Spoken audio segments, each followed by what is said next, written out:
Mucho gusto, Alexei Chévez Silvetti, analista en seguridad y Fuerzas Armadas. Muy buenas tardes, Alexei, qué gusto me da saludarte. Omar, gracias por la invitación. Un saludo a ti y a tu auditorio. Pues, ¿cómo viste todo, o cómo has visto no solo el hecho por sí mismo, sino también la información oficial sobre lo sucedido en Nuevo Laredo? Dos cosas que preocupan sin lugar a duda, Alexei. Absolutamente. El hecho es terrible, es lamentable. Ya la misma Sedena habla que tal vez no hubo provocación o no hubo disparos de parte de estos jóvenes que no iban armados. Entonces, es lamentable por todos lados que estos jóvenes perdieran la vida. La respuesta de la Sedena ha ido variando conforme pasan las horas, ya no siquiera los días, las horas. En un principio se intentó, al menos por parte de la Sedena y del gobierno del estado, cerrar absolutamente todo el acceso a la información. Fue gracias a los medios, incluyendo el Financiero y a una comisión estatal de derechos humanos, que nos enteramos de lo que había sucedido, y poco a poco se fue abriendo esta verdad que llega a ser terrible y muy dolorosa para todos los que estamos en este proyecto de generar la paz en México. Claro, porque además pone en duda, Alexei, la estrategia del gobierno para frenar la inseguridad al ver a elementos castrenses en las calles y no a policías civiles, policías especializadas precisamente para frenar este tipo de, bueno, para frenar el crimen organizado, porque lo que veíamos es que el ejército al parecer violó muchos protocolos que ellos mismos deben de ostentar para pues hacer frente a civiles.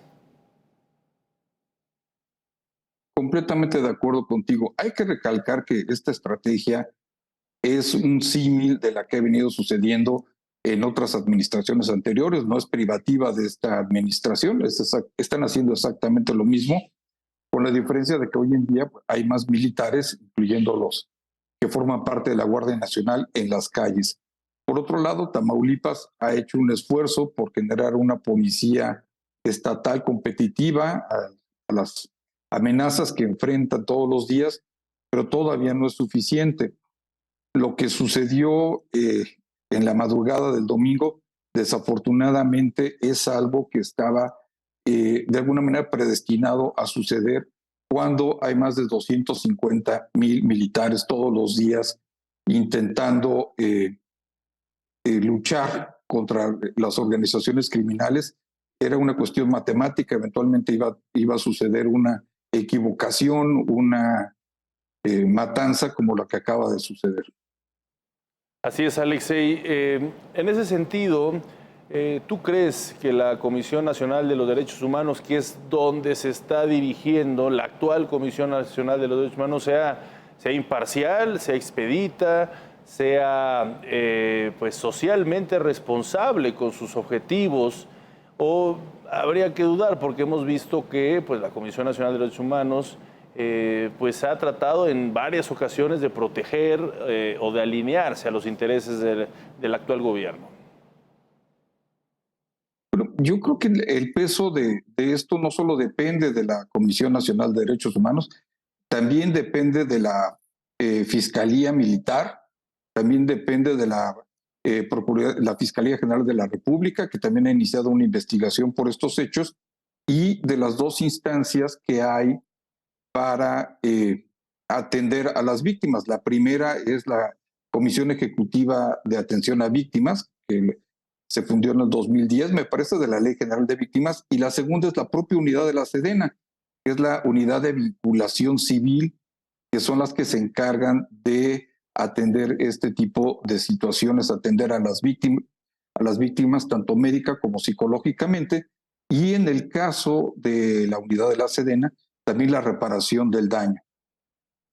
Claro, claro, sí, y ponía énfasis en la Comisión Nacional de Derechos Humanos porque hoy precisamente el presidente, pues Andrés Manuel López Obrador, desvió hacia esa instancia, pues la investigación, claro, no en estas áreas que son las competentes como las fiscalías o la Fiscalía Militar, pero sí desde la perspectiva de los derechos humanos, que también, pues, el presidente se había Se había presumido que ya se habían acabado en su sexenio este tipo de violaciones a los derechos humanos, que por lo que hemos podido ver, pues han sido muy aparatosas las violaciones que se desarrollaron en diversos momentos, no solo con la masacre de estos 5 jóvenes, sino las imágenes que hemos visto y que ya dieron la vuelta al mundo de cómo el ejército disparaba al suelo para tratar de dispersar a la gente que estaba pues reclamándoles su actuación, Alexei. Absolutamente, yo me congratulo de las palabras del presidente hoy en la mañana, de acabar con esta impunidad que ha habido en otras ocasiones por parte de las Fuerzas Armadas. Yo creo que es una decisión muy acertada. Esperemos que lleguen hasta sus últimas consecuencias, que se haga una reparación integral del daño, pero sobre todo y más importante, que se tomen las medidas necesarias, tanto en preparación como en equipamiento de los soldados y marinos que están todos los días en la calle, para que este tipo de sucesos no vuelvan a ocurrir. Esto sería lo más importante. Las imágenes que vimos de los soldados abriendo fuego, yo también esperaría que se les fincara alguna causa penal de parte de la Fiscalía Militar y que recibieran también su castigo. No podemos tener a soldados disparando contra civiles. No hay una excusa para ello. Y uno se pregunta, Alexei, ¿dónde está la Guardia Nacional? No deberían de ser ellos quienes estén haciendo este tipo de labores. O cómo estás percibiendo este trabajo entre Ejército, las Fuerzas Armadas y la Guardia Nacional, con que sabemos que forman parte de ellos, pero pues la lógica es que pudieran tener funciones distintas por venir de donde viene la Guardia Nacional, es decir, una policía civil anteriormente. Pero yo pensaría que estaríamos hablando de cuál es la base de cada una de las unidades. Las unidades de la Guardia Nacional, las unidades militares que fueron adscritas a la Guardia Nacional y que ahora regresan a la Secretaría de Defensa Nacional, son básicamente policías militares. Las unidades que están operando en zonas demasiado peligrosas normalmente son unidades de cuerpos especiales. Bien. Pues qué interesante platicar contigo, Alexei Chévez Silvetti, analista en Seguridad y Fuerzas Armadas. Te agradezco mucho este análisis.